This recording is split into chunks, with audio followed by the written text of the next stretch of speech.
Hello students, की to success में again आपका स्वागत है। अभी जस्ट पिछले क्लास में हमने डिटेल में purchase book, sales book, purchase return book और सेल्स रिटर्न बुक के बारे में डिटेल में पढ़े हैं। ठीक है, अभी हम लोग बिल्स रिसीवेबल, बिल्स पेबल और मेन जनरल के बारे में पढ़ेंगे। उससे पहले सभी स्टूडेंट्स से निवेदन है कि शेयर एंड लाइक ज़रूर कीजिए। ठीक है, तो चलो भाई, हम लोग बिल्स रिसीवेबल और बिल्स पेबल क्या होता है और मेन जनरल में किसको रिकॉर्ड किया जाता है उसके बारे में डिटेल पढ़ेंगे। अभी तक हमने क्या पढ़ा कि जो भी कैश ट्रांजेक्शन है, चाहे कैपिटल नेचर का है या रेवेन्यू नेचर का है, उसको तो रिकॉर्ड करते ही हैं कैश बुक में। परचेज बुक में किसको रिकॉर्ड करते हैं? क्रेडिट परचेज को। सेल्स बुक में किसको रिकॉर्ड करते हैं? क्रेडिट सेल्स को।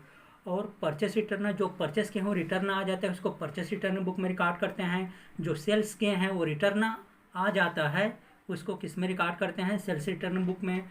अब है हमारा बिल्स रिसीवेबल और बिल्स पेबल और है मेन जनरल, है ना। तो इसको देखते हैं। तो बिल्स रिसीवेबल क्या होता है इसके बारे में हम लोग डिटेल में पढ़ते हैं। तो ये है, देखो भाई, bills receivable.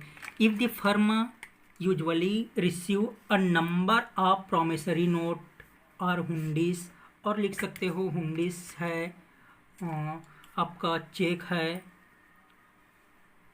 Bills of exchange है, ये सब जो फर्म रिसीव करते हैं। It will be convenient to record the transaction in separate book is called the bills receivable book. सामान्यतः किसी फर्म में प्रतिज्ञा पत्र, हुंडी, बिल्स ऑफ एक्सचेंज, इसको विनिमय पत्र बोलते हैं, प्राप्त होती है, उसे एक अलग बही में लिखा जाता है, उसे प्राप्य विपत्र बही कहते हैं। तो देखो भाई, अभी तक जो केस में परचेस होता है, सेल होता है, क्रेडिट में परचेस होता है, ये सबको हम लोग उसके जो जो मेन हेड है उसमें लिखते हैं। अगर हमको प्रॉमिसरी नोट मिल गया, हुंडी मिल गया, चेक मिल गया, बिल्स ऑफ एक्सचेंज मिल गया, तो ये सब का लेखा हम लोग कहाँ पे करते हैं? ये सब का लेखा हम लोग बिल्स रिसीवेबल बुक में करते हैं। ठीक है, ये मोस्ट इम्पॉर्टेंट है। जैसे अगर मान लीजिए एग्जाम में चलो पता चल गया किस क्रेडिट परचेस कहाँ रिकॉर्ड होगा, तो परचेस बुक में रिकॉर्ड होगा। क्रेडिट परचेस ऑफ एसेट्स ये कहाँ रिकॉर्ड होगा? जनरल में रिकॉर्ड होगा, है ना। केस परचेस ऑफ एसेट ये कहाँ रिकॉर्ड होगा? केस बुक में रिकॉर्ड होगा। जैसे अब मैं प्रॉमिसरी नोट इशू किया या मुझे प्रॉमिसरी नोट मिला, तो इसका एंट्री कहाँ होगा? अगर प्रॉमिसरी नोट इशू करेंगे तो उसका एंट्री बिल्स पेबल अकाउंट में होगा। अगर प्रॉमिसरी नोट मिलेगा तो उसका एंट्री बिल्स रिसीवेबल बुक में होगा। ठीक है भाई, तो इसमें क्या क्या दिया रहता है? इसमें डेट ऑफ बिल दिया रहता है ना। बिल का तिथि दिया रहता है, पक्षकार दिया रहता है, पार्टी दिया रहता है, उस बिल का मैच्योरिटी डेट दिया रहता है, उसमें कंडीशन वगैरह रहता है, अमाउंट रहता है। ये डिटेल किस में दिया रहता है भाई? बिल्स रिसीवेबल बुक में। तो आप सबको पता चल गया होगा कि बिल्स रिसीवेबल बुक में किसको रिकॉर्ड करते हैं। तो जो भी प्रॉमिसरी नोट मिलता है, हुंडिस मिलता है, चेक मिलता है, बिल्स ऑफ एक्सचेंज वगैरह मिलता है, ये सबको हम लोग बिल्स रिसीवेबल बुक में रिकॉर्ड करते हैं। उसके बाद बिल्स पेबल बुक में क्या रिकॉर्ड करते हैं भाई, इसको भी देख लेते हैं। तो पहले तो पढ़ते हैं ये क्या होता है। बिल्स पेबल बुक, देय विपत्र बही। ई प्रॉमिसरी नोट और हुंडीज, bills of exchange, cheque etcetera are issued. यहाँ पे क्या दिया था? यहाँ पे दिया था, यहाँ पे रिसीव दिया था। यहाँ पे क्या दिया था? रिसीव, प्राप्त होता है। यहाँ पे हम लोग इशू करते हैं, जारी करते हैं।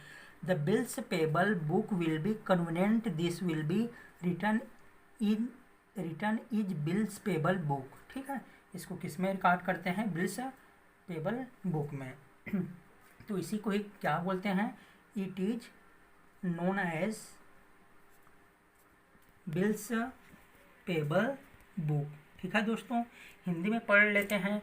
उसी प्रकार जब कोई फर्म प्रतिज्ञा पत्र, हुंडी, विनिमय पत्र, चेक जारी करता है, यहाँ पे था बिल्स रिसीवेबल में रिसीव करता है, तो बिल्स रिसीवेबल बुक में रिकॉर्ड करेंगे।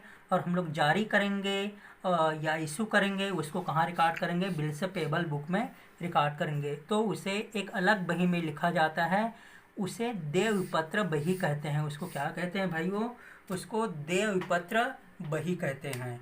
ठीक है, तो यहाँ तक समझ में आ गया होगा कि बिल्स रिसीवेबल बुक में क्या रिकॉर्ड किया जाता है और बिल्स पेबल बुक में क्या रिकॉर्ड किया जाता है।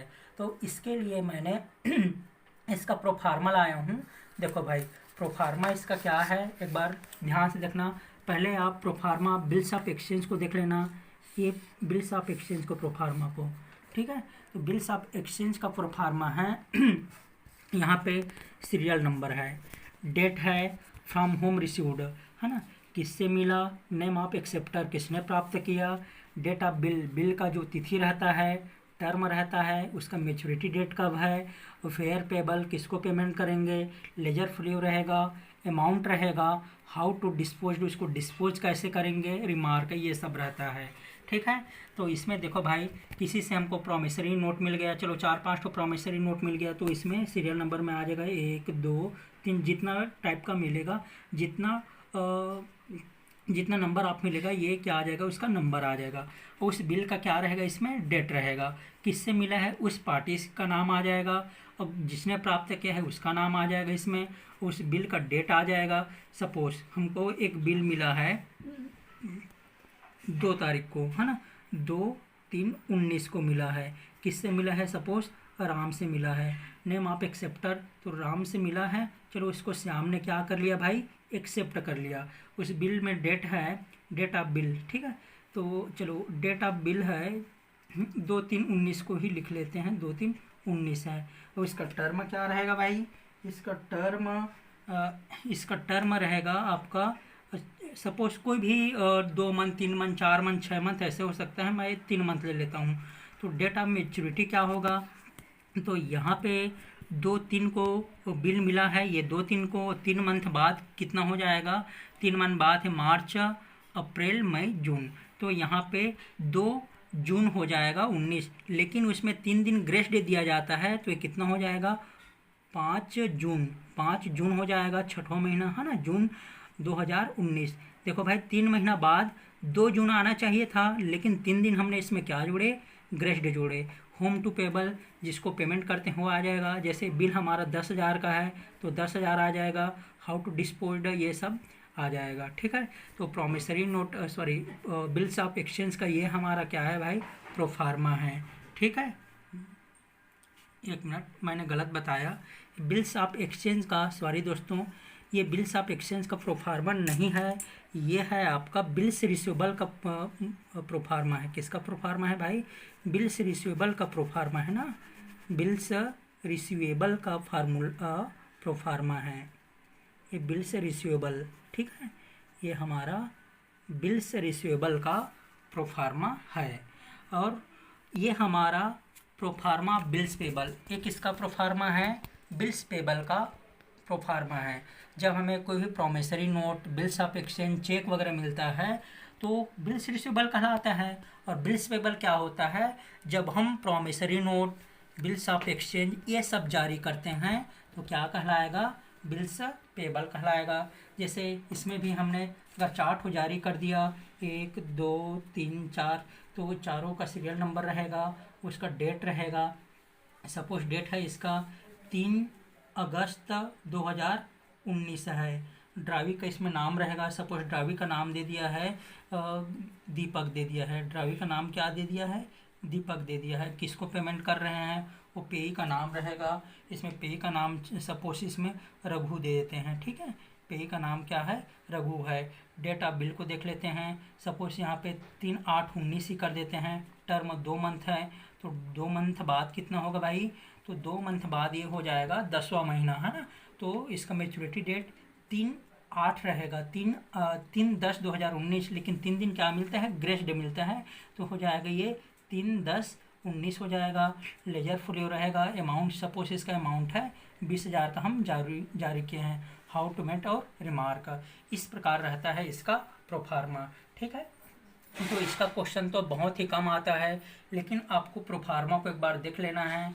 और बिल्स ऑफ एक्सचेंज में क्या दिया जाता है, ग्रेस डे दिया जाता है, 3 दिन ग्रेस डे देते हैं।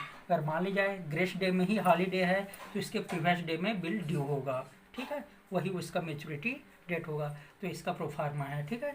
तो हम लोग अभी बिल्स रिसीवेबल और बिल्स पेबल के बारे में डिटेल में पढ़े हैं। तो बिल्स रिसीवेबल में किसको कौन से ट्रांजेक्शन को रिकॉर्ड करेंगे, जैसे cheque, promissory note, bills of exchange ये सब मिलता है हमें, तो बिल्स रिसीवेबल में आएगा। और जब हम खुद जारी करते हैं ये सबको तो कहाँ जाएगा भाई, बिल्स पेबल अकाउंट में जाएगा, है ना। अब इसके बाद हम लोग लास्ट टॉपिक पढ़ते हैं, मेन जनरल, मुख्य जनरल। अब ये मुख्य जनरल में क्या क्या आएगा भाई, ये मुख्य जनरल में क्या क्या आएगा, जितना हम ट्रांजैक्शन पढ़े हैं, purchase, sale, purchase return, sales return, bills payable, bills receivable, ये सब में जो नहीं आता वो कहाँ आ जाएगा, मेन जनरल में आएगा। चलो पढ़ते हैं। In this book all those transaction are recorded which are not entered above subsidiary book, not entered above subsidiary book, जैसे sales book, purchase book, sales return book, purchase return book, cash book, BR, BP। It is known as main journal. इस बही में उस समस्त व्यवहारों को प्रविष्टि किया जाता है जिन्हें उपर्युक्त वर्णिक सहायक बही में लेखा नहीं किया जाता है। किसमें लेखा नहीं हुआ है, सेल्स बुक में, परचेस बुक में, सेल्स रिटर्न बुक में, परचेस रिटर्न बुक में, केस बुक में, BR और बिल्स पेबल में। तो उसको कहाँ रिकॉर्ड करते हैं भाई, मुख्य जनरल में लिखा जाता है। तो वैसे कौन कौन सा ट्रांजैक्शन है जिसको मुख्य जनरल में लिखा जाता है, देखो मोस्ट इम्पॉर्टेंट है, हमेशा पूछा जाता है क्वेश्चन में कि ओपनिंग एंट्री कहाँ जाएगा, कौन से बुक में जाएगा, वेरी वेरी इंपॉर्टेंट क्वेश्चन है, ठीक है। It is divided into following part. देखो कौन कौन से पार्ट में डिवाइड हुआ है। पहला है ओपनिंग एंट्री, ठीक है, ओपनिंग एंट्री, प्रारंभिक प्रविष्टि, क्लोजिंग एंट्री, अंतिम प्रविष्टि। ये सब किसी बुक में रिकॉर्ड नहीं होता। ओपनिंग एंट्री का एंट्री कहाँ होगा, जनरल में होगा। क्लोजिंग का भी कहाँ एंट्री होगा, जनरल में होगा। ट्रांसफ़र एंट्री, जैसे मैं ट्रांसफ़र कर दिया, है ना, कोई भी अमाउंट है, कैसे उसको ट्रांसफ़र कर दिया, और ट्रांसफ़र एंट्री भी यही रिकॉर्ड होगा। रेक्टिफिकेशन एंट्री, कोई भी एंट्री जैसे मिस्टेक हो गया है उसको मैं रेक्टिफाई किया, उसको सुधार किया, उस भूल का सुधार किया, वो भी एंट्री कहाँ रिकॉर्ड किया जाएगा, जर्नल में रिकॉर्ड किया जाएगा। एडजस्टमेंट एंट्री, जब हम लोग फाइनल अकाउंट बनाते हैं, फाइनल अकाउंट में बहुत सारा एंट्री रहता है। समायोजन एंट्री, जैसे डिप्रिसिएशन चार्ज करना, इंटरेस्ट ऑन कैपिटल देना, ठीक है, ये सब का एंट्री कहाँ होता है भाई, ये सब का एंट्री आपका जर्नल में होता है। जैसे ये आपका डूबा तीर बेड डेप्ट हो गया है, डिजाइनर हो गया है, संपत्तियों का लेन देन, जो भी एसेट का हम लोग सेल परचेस करते हैं, सेल परचेस ऑफ एसेट्स, ये सब कहाँ जाता है भाई, ये सब आपका जाता है मेन जनरल में जाता है। आगे समझ में, तो ये हमेशा एग्जाम में पूछा जाता है कि इसका एंट्री कहाँ होगा। जैसे कई बार एग्जाम में पूछा गया था क्लोजिंग एंट्री कहाँ पे जाएगा, तो केस बुक में जाएगा, परचेज बुक में जाएगा, जनरल में जाएगा। तो उसका बेस्ट ऑप्शन क्या होगा, उसका बेस्ट ऑप्शन होगा मेन जनरल, ठीक है। तो देखो भाई, ओपनिंग एंट्री जैसे ओपनिंग स्टॉक वगैरह रहता है किसी भी गुड्स का, वो कहाँ जाएगा, जनरल में। लास्ट में बच जाता है क्लोजिंग, वो कहाँ जाएगा, जनरल में। ट्रांसफ़र एंट्री मतलब क्या होता है, जैसे मैं गुड्स ट्रांसफ़र कर दिया या मनी ट्रांसफ़र कर दिया, ये सब जनरल में आएगा। रेक्टिफिकेशन क्या होता है, आप लोग पढ़े होंगे, रेक्टिफिकेशन ऑफ एरर, है ना, अशुद्धियों का संशोधन, वहाँ पर रेक्टिफाई करते हैं, वो भी कहाँ जाएगा, मेन जनरल में जाएगा। एडजस्टमेंट एंट्री जनरली कहाँ रहता है, फाइनल अकाउंट में रहता है, ठीक है। ये सब कहाँ जाएगा, मेन जनरल में जाएगा। और जो भी एसेट का हम लोग क्या करते हैं, सेल परचेस करते हैं, वो भी जनरल में आएगा। बेड डेप्ट कहाँ जाएगा भाई, ये भी जनरल में आएगा। तो इससे ये समझ में आता है कि जो भी ट्रांजैक्शन सब्सिडरी बुक का, सेल परचेस, केस बुक, ये सब का बच गया है, वो सब कहाँ जाता है, मेन जनरल में जाता है। अभी हमने डिटेल में purchase book, sales book, purchase return book, sales return book के बारे में पढ़े हैं, बिल्स रिसीवेबल, बिल्स पेबल के बारे में पढ़े हैं, जनरल के बारे में पढ़े हैं। तो आप लोग इसको अच्छे से पढ़ लीजिएगा, इसमें से हमेशा क्वेश्चन पूछा जाता है। तो दोस्तों, आज हमने कंप्लीटली सब्सिडरी बुक के बारे में पढ़ चुके हैं। कल हम ट्रायल बैलेंस के बारे में पढ़ेंगे, ठीक है दोस्तों। लाइक एंड शेयर ज़रूर कीजिए। धन्यवाद।